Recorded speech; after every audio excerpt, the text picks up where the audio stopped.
দেরি করবো পুষ্পটা আটকে রেখে ছাড়বো ঠিক আছে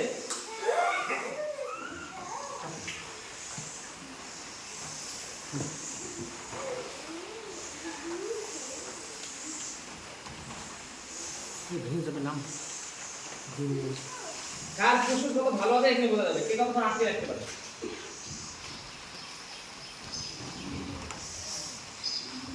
ভিডিও জানা আসবি না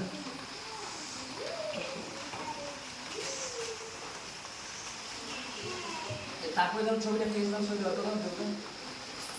উজ্জ্বল ভাগ বেশি পিছনে গেছে সামনে আরেকটু অসুবিধা হলে পা চেঞ্জ করে নাও ঠিক আছে বা উল্টাপাল্টা করে দিতে পারো ঠিক আছে উল্টাপাল্টা মানে পা উল্টাপাল্টা করে নাও অসুবিধা হলে পা উল্টাপাল্টা করে নাও যেটা আগে পিছনে পড়ে দাও আমার